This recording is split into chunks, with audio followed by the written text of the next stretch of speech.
Welcome back to the Independent Republic of Mike Graham. A fresh row was erupting tonight after a British musician was harassed for filming a piano set in St Pancras train station.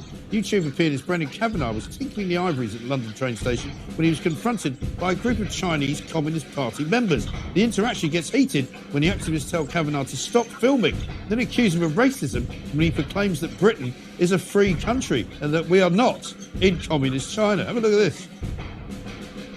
Into it. Oh, okay. Yeah, we will put a legal action really? into it. For what? We will. Legal action I'm sorry, this is the end of the conversation. This is our right we're protecting, and that's it. But what right? I don't understand. Image right. Image right? Yeah, we're not sharing this image right. Are you from China? That's not a question.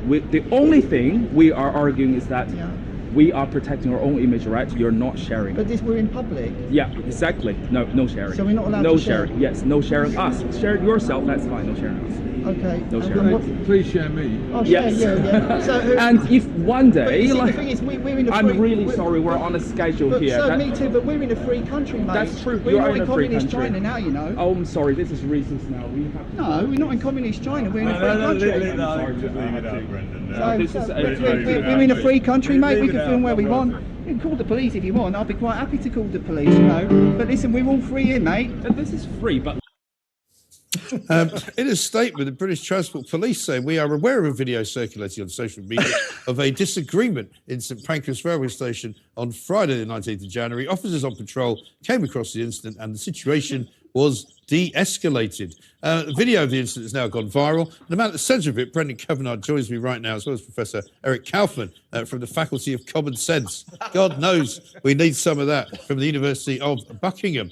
Brendan, welcome to the show. Thank you very much. The Independent Republic of Mike Graham, very different from the Independent... the People's Republic. People's Republic of China. What an extraordinary event. I mean, first of all, I have to say to the guy, I'm afraid we're not in, are you from China? Is definitely a question, even though he doesn't seem to think it is. How did you know they were from the Chinese Communist Party? They were waving flags, right? Well, they were obviously waving communist flags, and the girl came up to me and she said, "Oh, we're from a Chinese TV station." Right. So obviously they're going to have connections with the CCP. Right.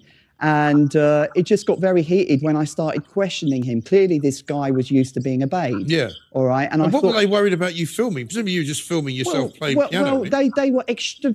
This was what's called the Streisand effect, which I've just recently learned about. When you try and keep something secret, and by trying keeping it secret, it's actually blown. This guy, the shouty guy, has become a YouTube star. Right. Yes. You know. And they were waving around disclosure things in China. They said, no film disclosure. Right. And I said, I don't know what you're talking about. I haven't decided, and basically he just made a fuss about nothing, and now he's a YouTube star. And now we've created an international diplomatic incident with the Chinese, and I do believe that MI5 are involved. Yes, well, I wouldn't be surprised. I mean, Eric, this is quite an extraordinary tale. I mean, on the face of it, when I first saw it this afternoon, I thought this is ridiculous. And then we managed to get Brendan to come in. But it is mad, isn't it, where people from another country can come here. I mean, you said at one point to him, well, imagine if I'd gone into China and decided to start telling people in China what they can film. I know, he wanted to turn St Pancras into the People's Republic of St Pancras. And I thought, no way, we're in London. He was obviously used to being obeyed. And some Chinese people have said, if you were shouted at like that in China, you'd be taken off to the camps, and because that shout puts the fear of God in you. You wouldn't be playing the piano again. Eric, I mean, is this kind of thing common? I mean, do people from the Chinese government television agency go around London filming things which nobody's allowed to see? Well, I'm not aware of that. I know in different countries there is a sense in which you can't necessarily film in public. But I think what's interesting about this case with Brendan is that you've got the coming together of Chinese state authoritarianism with woke progressive authoritarianism, right? So he was, first of all, accused of racism. They knew to accuse him of racism because they knew in this society that suddenly keys into progressive authoritarianism, and then the police came in and took that very seriously because that's the highest value in the society. And I'm pretty sure that being accused of racism when you've just said, "Are you from China?"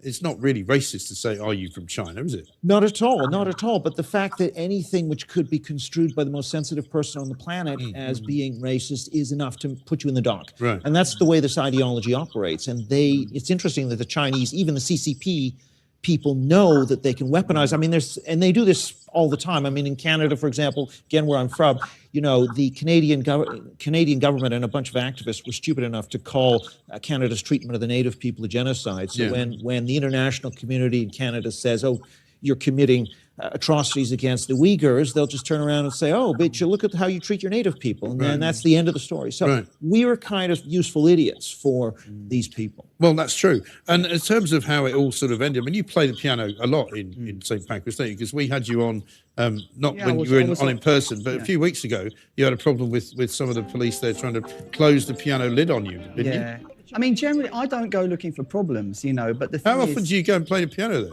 I just go one. Well, it's not just in St. Pancras, it's wherever there's public pianos. I'm all about live music. I mean, I like unscripted and not asking for permission. I think there's too many musicians who ask for permission. It's all becoming a bit tame. So I'm a bit edgy. I do public interactions. I do spontaneity.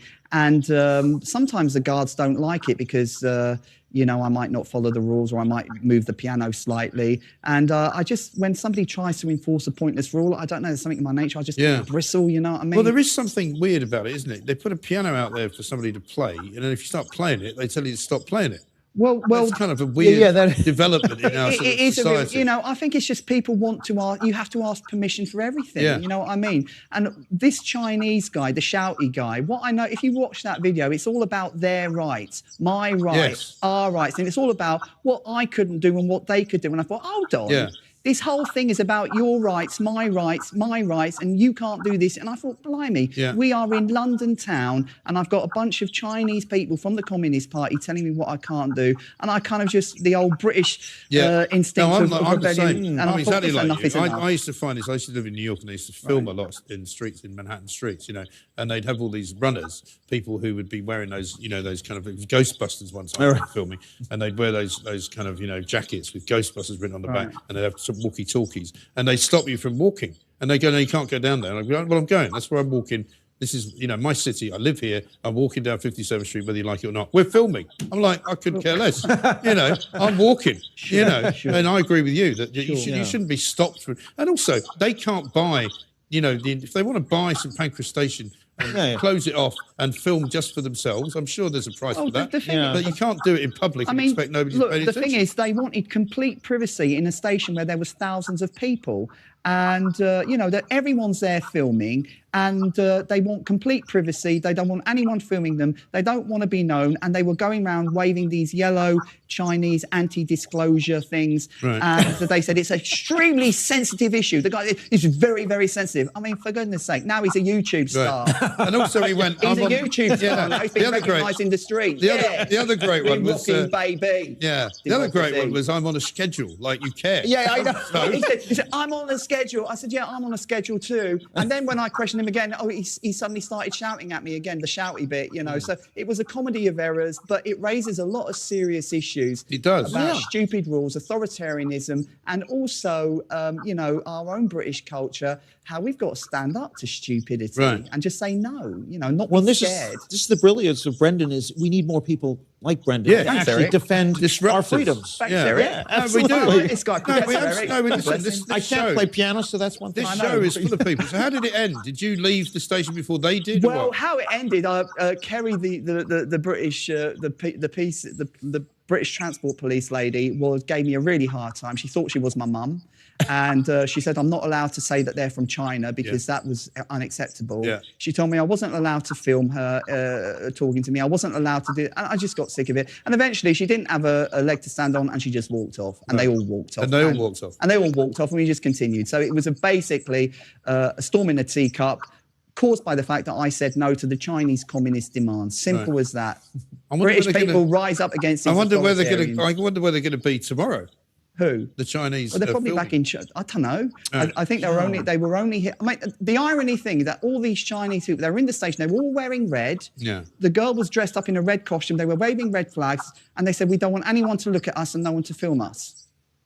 Well, then don't do it in public. Like, hello. Hire a studio. You know what I mean? It's a risk. They could have hired a studio and just put a green screen up and pretended they were in King's Cross. Exactly. Or they could have worn masks and balaclavas. You know? Well, that would have been. Well, marched in free Palestine. I mean, that would have exactly, you know. But the point is, when the guy obviously wasn't used to being told no, right? And when I stood up to him, he said, "What's your name? Who are you?" And he was questioning me like we were back in China and I was in the camp. But I mean, to be fair, totally, I thought, oh my goodness, I feel sorry for the Chinese. There's plenty of people though in this country who behave like that, as you saw before. You know, there's plenty of people who not as bad as that, not as bad as that, Mike. Not as bad. But you will get people asking you questions and saying you can't go there, can't go that way, can't go this way. That is true. You know, well, that's bad, isn't it? Well, that's the point that the Chinese state authoritarianism and the kind of progressive institutional authoritarianism coming out of the West have certain areas overlap, don't they? It's an unholy wedlock between political correctness and authoritarianism. And that Chinese guy, the shouty guy, weaponized it. You know, he used the R word. You know, once you say you're racist, then the British police just melt.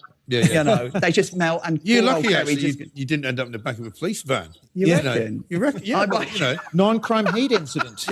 Non-crime hate incident. I know, but it was so ludicrous. Look, I'm just glad, Mike, that I actually had it filmed, because if I narrated this, people wouldn't believe me. But the fact that it was on a live stream, we live streamed the video. It was completely spontaneous, and now the world has seen it. If I had narrated this, no one would have believed it. They wouldn't believe you. They wouldn't believe it. And they can watch it on YouTube, should they so wish. Absolutely. Watch it on YouTube. It's gone all over the world. Now I've got people in Taiwan using it. I've got people in Hong Kong using it. I'm on Fox News tomorrow. Right. This has created a diplomatic incident with the CCP.